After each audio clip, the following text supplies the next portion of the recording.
कैसे हुई थी राधा की मृत्यु? श्री कृष्ण ने क्यों तोड़ दी थी बांसुरी?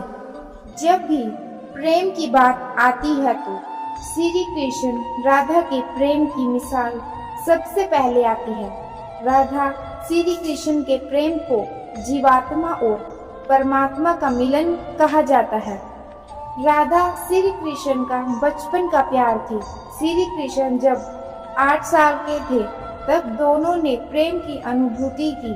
राधा श्री कृष्ण के दैवीय गुणों से परिचित थे। उन्होंने जिंदगी भर अपने मन में प्रेम की स्मृतियों को बनाए रखा। यही उनके रिश्ते की सबसे बड़ी खूबसूरती है। कहा जाता है कि श्री कृष्ण को केवल 2 ही चीजें सबसे ज्यादा प्रिय थी। ये दोनों चीजें भी आपस में एक दूसरे से गहराई से जुड़ी थी, बांसुरी और राधा। कृष्ण की बांसुरी की धुन ही थी जिससे राधा श्री कृष्ण की तरफ खींची चली गई। राधा की वजह से श्री कृष्ण बांसुरी को हमेशा अपने पास ही रखते थे। भले ही श्री कृष्ण और राधा का मिलन नहीं हो सका, लेकिन उनकी बांसुरी हमेशा एक सूत्र में बांधे रही। श्री कृष्ण के जितने भी चित्रण मिलते हैं उनमें बांसुरी जरूर रहती है। बांसुरी श्री कृष्ण के राधा के प्रेम का प्रतीक है। भगवान श्री कृष्ण से राधा पहली बार अलग तब हुई थी जब मामा कंस ने बलराम और कृष्ण को आमंत्रित किया। वृंदावन के लोग यह खबर सुनकर दुखी हो गए। मथुरा जाने से पहले श्री कृष्ण राधा से मिले थे। राधा कृष्ण के मन में चल रही गतिविधियों को जानती थी। राधा को अलविदा कह कृष्ण उनसे दूर चले गए। कृष्ण राधा से ये वादा करके गए थे कि वो वापस आएंगे, लेकिन कृष्ण राधा के पास वापस नहीं आए। उनकी शादी भी रुक्मणी से हुई। रुक्मणी ने भी श्री कृष्ण को पाने के लिए बहुत जतन किए थे। श्री कृष्ण से विवाह के लिए वह अपने भाई रुक्मी के खिलाफ चली गई। राधा की तरह वह भी श्री कृष्ण से बहुत प्यार करती थी।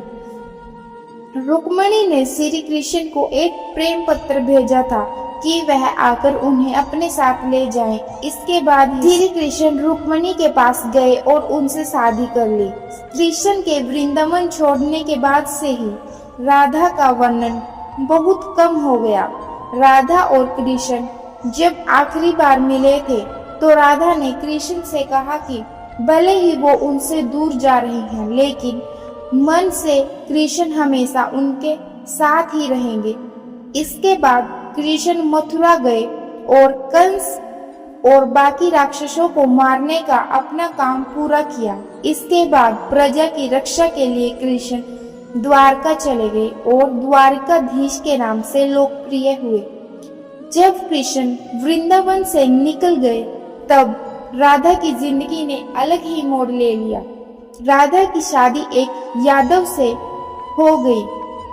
राधा ने अपने दाम्पत्य जीवन की सारी रस्में निभाई और बूढ़ी हुई, लेकिन उनका मन तब भी कृष्ण के लिए ही समर्पित था। राधा ने पत्नी के तौर पर अपने सारे कर्तव्य पूरे किए। दूसरी तरफ श्री कृष्ण ने अपने दैवीय कर्तव्य निभाए। सारे कर्तव्यों से मुक्त होने के बाद राधा आखिरी बार अपने प्रियतम कृष्ण से मिलने गई। जब वह द्वारका पहुंची तो उन्होंने कृष्ण के रुक्मणी और सत्यभामा के से विवाह के बारे में सुना, लेकिन वह दुखी नहीं हुई। जब कृष्ण ने राधा को देखा तो बहुत प्रसन्न हुए। दोनों संकेतों की भाषा में एक दूसरे से काफी देर तक बातें करते रहे। राधा जी को कान्हा की नगरी द्वारिका में कोई नहीं जानता था। राधा के अनुरोध पर कृष्ण ने उन्हें महल में एक देविका के रूप में नियुक्त किया। राधा दिन भर महल में रहती और महल से जुड़े कार्य देखती थी। मौका मिलते ही वह कृष्ण के दर्शन कर लेती थी, लेकिन महल में राधा ने श्री कृष्ण के साथ पहले की तरह का आध्यात्मिक जुड़ाव महसूस नहीं कर पा रही थी। इसलिए राधा ने महल से दूर जाना तय किया। उन्होंने सोचा कि वह दूर जाकर दोबारा श्री कृष्ण के साथ गहरा आत्मीय संबंध स्थापित कर पाएगी। उन्हें नहीं पता था कि वह कहाँ जा रही है, लेकिन भगवान श्री कृष्ण जानते थे। धीरे धीरे समय बीता और राधा बिल्कुल अकेली और कमजोर हो गई। उस वक्त उन्हें भगवान श्री कृष्ण की आवश्यकता पड़ी। आखिरी समय में भगवान श्री कृष्ण उनके सामने आ गए। कृष्ण ने राधा से कहा कि वह उनसे कुछ मांगे, लेकिन राधा ने मना कर दिया।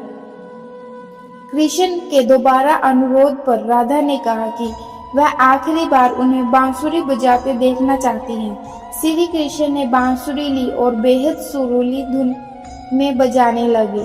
श्री कृष्ण ने दिन रात बांसुरी बजाई जब तक राधा आध्यात्मिक रूप से कृष्ण में विलीन नहीं हो गई। बांसुरी की धुन सुनते सुनते राधा ने अपने शरीर का त्याग कर दिया। हालांकि भगवान कृष्ण जानते थे कि उनका प्रेम अमर है, बावजूद वे राधा की मृत्यु को बर्दाश्त नहीं कर सके।